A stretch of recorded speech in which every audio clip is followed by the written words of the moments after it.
കുട്ടാടൻ പാടത്തിക്കുറി നടുപണിയും നടക്കുമ്പോൾ കാര്യങ്ങള് ചൊല്ലിയില്ലേ ഒരു 100 കൂട്ടം കാര്യങ്ങള്. കണ്ടിട്ടും പറഞ്ഞിട്ടും തീരാത്ത കാര്യങ്ങൾ എന്താണ് അയ്യോ. കരക്കാര് പറഞ്ഞു ചിരിക്കുമ്പോ നാണം കൊണ്ടിക്ക് നിന്നോടാ.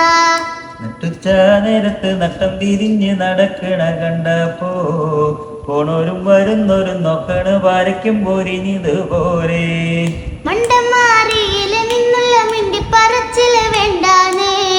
വെട്ടിത്തൂരെന്നുള്ള കാര്യം നേരെ നിന്നു പറഞ്ഞൂടെ. ഓടാനും ചാടാനും നിക്കണ്ട നാടറിഞ്ഞൊരു കല്യാണം. തൂങ്ങാനും ചാവാനും നിക്കണ്ട നൂലിലിട്ടൊരു താലി മതി. നട്ടുച്ച നേരത്ത് നട്ടം തിരിഞ്ഞ് നടക്കണ കണ്ടപ്പോ പോണോരും വരുന്നോരും നോക്കണ് വരയ്ക്കും പോരിനിതുപോലെ. കുണ്ടനാടൊഴില് നിക്കണതെന്തിനാ വീടും കുടിയില്ലേ. തള്ളക്കൊഴും കുട്ടികളും കൂടി കുറുങ്ങണ പോലൊരു വർത്താനം. കുറുങ്ങണ പോലൊരു വർത്താനം. കുറുങ്ങണ പോലൊരു വർത്താനം.